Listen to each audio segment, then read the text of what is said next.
ঘড়ির কাটার সাথে তাল মিলিয়ে আমি অর্চিতা হাজির আপনাদের প্রিয় অনুষ্ঠান খেলা আর খেলা নিয়ে। নিবেদন করছে সংবাদ প্রতিদিন।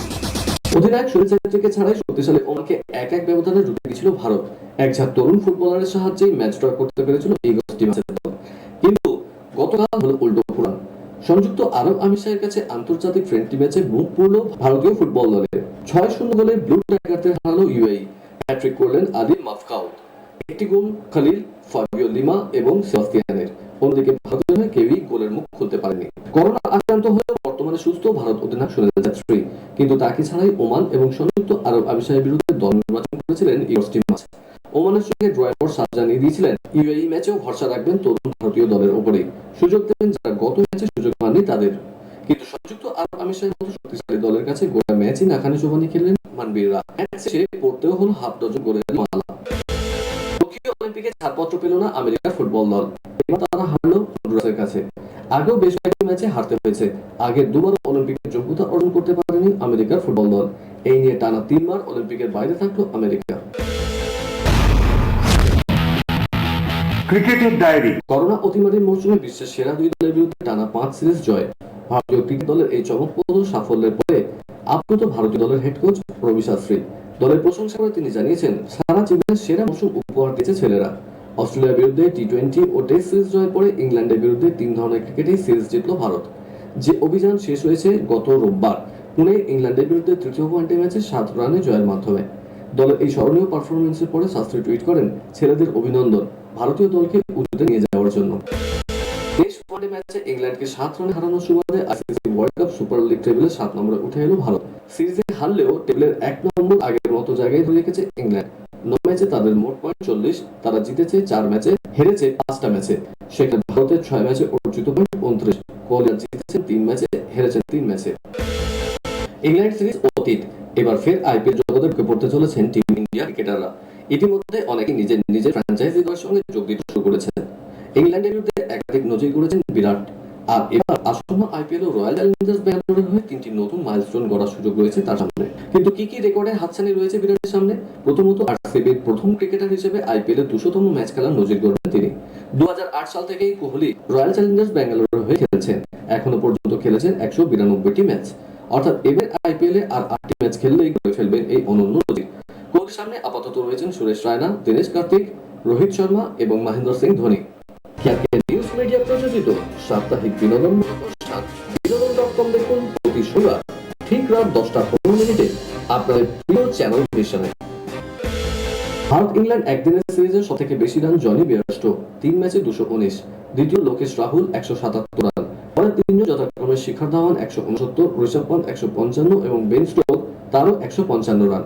সিরিজে সবথেকে বেশি উইকেট শার্দুল ঠাকুরের, তিনি পেয়েছেন 7 উইকেট। 6টি করে উইকেট নেন ভুবনেশ্বর প্রসিদ্ধ। মাহমুদ 5টি এবং বেন স্টোকস 4টি উইকেট নেন।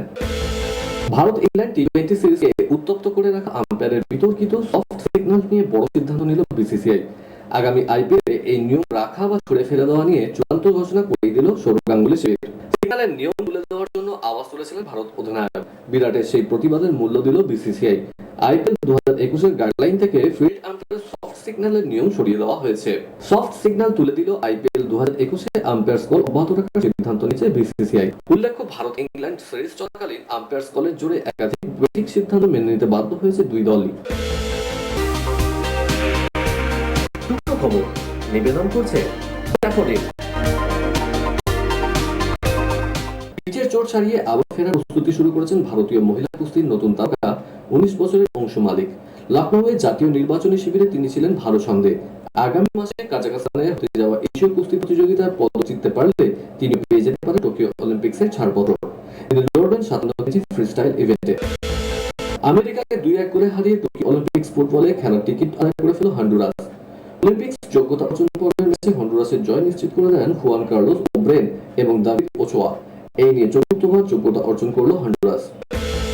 ফের বিসিসিআইয়ের সঙ্গে সংঘাতে জড়ালো বিতর্কে জর্জরিত বিহার ক্রিকেট অ্যাসোসিয়েশন, যার জেরে সমস্যায় পড়তে পারে প্রথম শ্রেণী ও শীত ওভারের ক্রিকেটাররা।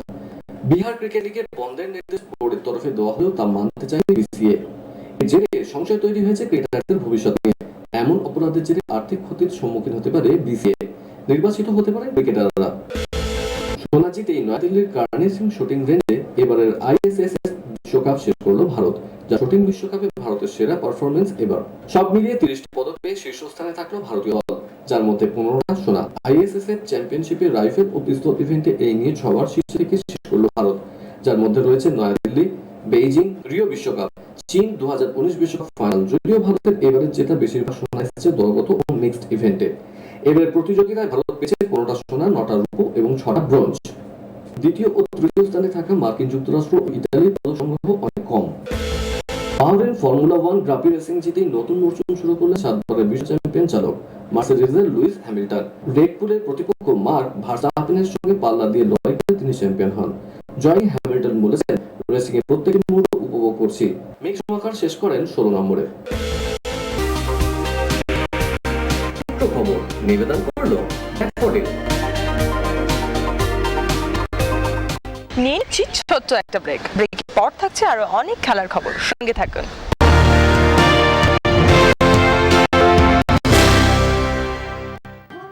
বাংলা আধুনিক গানের জনপ্রিয় শিল্পী ঝুঁকি সেন। অনুষ্ঠানের জন্য যোগাযোগ করুন 9903019733 9903019733। কেয়ারকে নিউজ মিডিয়া প্রযোজিত সাপ্তাহিক বিনোদনমূলক অনুষ্ঠান বিনোদন.com দেখুন প্রতি শনিবার ঠিক রাত 10:15 আপনাদের প্রিয় চ্যানেল ভিশনে। ফিরে এলাম ব্রেকের পর, সঙ্গে নিয়ে আপনাদের প্রিয় অনুষ্ঠান খেলা আর খেলা। বিদেশের ডায়েরি। বিশ্বকাপের যোগ্যতা অর্জন পর্বের দ্বিতীয় ম্যাচেও জয়ের ধারা অব্যাহত রাখলো জার্মানি, ইংল্যান্ড ও ইতালি। প্রথম ম্যাচের ধাক্কা ভুলে জয়ের স্বর্ণরেখাতে প্রত্যাবর্তন ঘটালো ফ্রান্স ও স্পেন। তবে সব ছাপিয়ে আলোচনার কেন্দ্রে মলদোভার বিরুদ্ধে ডেনমার্কের 8-0 গোলের জয়ের নজির। ফিফা র্যাঙ্কিংয়ে 177তম স্থানে থাকা মলদোভার বিরুদ্ধে প্রথম একাদশে 10টি পরিবর্তন করেছিলেন ডেনমার্কের কোচ ক্যাসপার হিউমান। ম্যাচের 19 মিনিটেই পেনাল্টি থেকে গোল করে ফিফা র্যাঙ্কিংয়ে 12 নম্বরে থাকা ডেনমার্ককে এগিয়ে দেন ডেলবার্গ। 21 ও 29 মিনিটে গোল করেন মিকেল ডামসগার্ড। 35 মিনিটে ডেনমার্ককে 4-0 করে এগিয়ে দেন জেন্স লারসেন। 81 মিনিটে দলের হয়ে সপ্তম গোল করেন রবার্ট স্কোপ। ম্যাচ শেষ হওয়ার 1 মিনিট আগে 8-0 করেন মার্কাস ইংভারস্টেইন। সর্বোচ্চ পর্যায়ে প্রতিযোগিতার যোগ্যতা অর্জন পর্বে এটাই এখনো পর্যন্ত সবচেয়ে বড় ব্যবধানে জয় ডেনমার্কের। একই সঙ্গে সমস্যায় পড়েছে বেলজিয়াম এবং রিয়াল মাদ্রিদ। এখনো পর্যন্ত চোটমুক্ত হয়ে উঠতে পারেননি এডেন হ্যাজার্ড। জাতীয় দলের ফিজিও পরামর্শে তিনি আবার ফিরে গিয়েছেন মাদ্রিদে। সেখানে চলছে তার নানা ধরনের বিশেষ ব্যায়ামের চর্চা। রিয়েলে তার সতীর্থ থিবো কোর্তোয়া বলেছেন, এই চোট থেকে বেরিয়ে আসতে আরো খানিকটা সময় লেগেই যাবে এডেন হ্যাজার্ডের। বিশ্বকাপের যোগ্যতা অর্জন পর্বের আই গ্রুপের প্রথম ম্যাচে সান মেরিনোর বিরুদ্ধে অধিনায়ক হ্যারি কেনকে বিশ্রাম দিয়েছিলেন ইংল্যান্ড কোচ গ্যারেথ সাউথগেট। আলবেনিয়ার বিরুদ্ধে গোল করেই প্রত্যাবর্তন স্মরণীয় করে রাখলেন তিনি।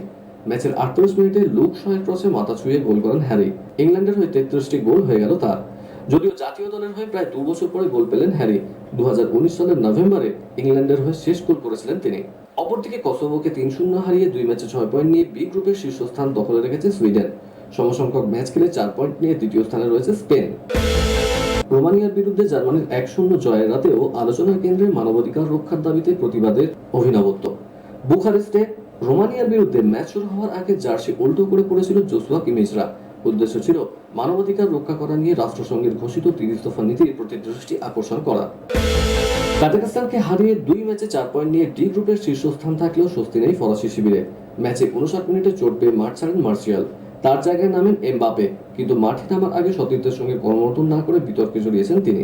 সংযুক্ত সময় গোল করে জর্জিয়াকে হারিয়ে জয় স্মরণীতে স্পেনকে ফেরালেন দানি ওলমো। বি গ্রুপের ম্যাচে প্রথমার্ধ শেষ হওয়ার 2 মিনিট আগেই পিছিয়ে পড়েন আলভোরা মোরাতারা। বছর ঘুরলেই 2022 সালের নভেম্বরে কাতারে অনুষ্ঠিত হবে বিশ্বকাপ ফুটবল, কিন্তু সেখানে পরিকাঠামো নির্মাণ কাজে অংশ নেওয়া পরিযায়ী শ্রমিকদের কাজের পরিবেশ, বাসস্থান বা চিকিৎসার ক্ষেত্রে মানবাধিকার রক্ষা করা হচ্ছে না। এই কারণে সম্প্রতি বিশ্বকাপের বাছাই পর্বের ম্যাচ শুরুর আগে নরওয়ে, নেদারল্যান্ডস ও জার্মানি প্রতীকী প্রতিবাদ দেখিয়েছিল। এবার সেই তালিকায় যুক্ত হলো ডেনমার্কের নামও। খেলা ছিল ডেনমার্ক এবং মলদোভার বিরুদ্ধে, যে ম্যাচে ডেনমার্ক নজির গড়ে যেতে 8-0 ফলে। কিন্তু সেই ম্যাচ শুরুর আগে কাতার বিশ্বকাপে পরিস্থিতি সংক্রান্ত কারণে মাঠেই প্রতিবাদ দেখায় ডেনমার্ক দল। মাঠে নেমে সারিবদ্ধ হয়ে দাঁড়ান ডেনমার্কের ফুটবলাররা। তাদের জার্সির বুকে লেখা ছিল ফুটবল পরিবর্তনকে সমর্থন করে।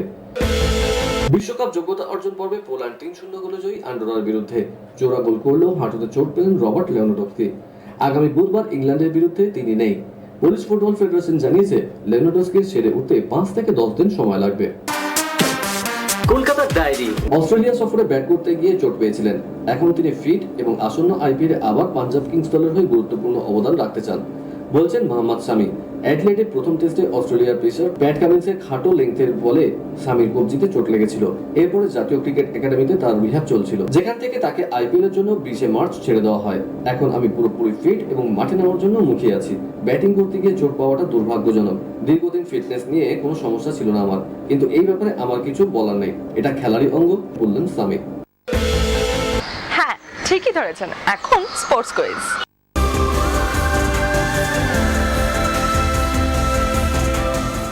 আমাদের আজকের প্রশ্ন, এবার অনূর্ধ্ব-17 মহিলা বিশ্বকাপ ফুটবল কোথায় অনুষ্ঠিত হবে? এবার অনূর্ধ্ব-17 মহিলা বিশ্বকাপ ফুটবল কোথায় অনুষ্ঠিত হবে? এই অনুষ্ঠান শেষ হওয়ার ঠিক 20 মিনিটের মধ্যে আপনারা ফোন করুন এই নম্বরে 9674481049 9674481049। লটারির মাধ্যমে সফল উত্তরদাতাদের জন্য থাকছে বিশেষ পুরস্কার। খেলার খবর আজ এই পর্যন্ত। আবার দেখা হবে আগামীকাল ঠিক এই সময় এই চ্যানেলে। টাটা।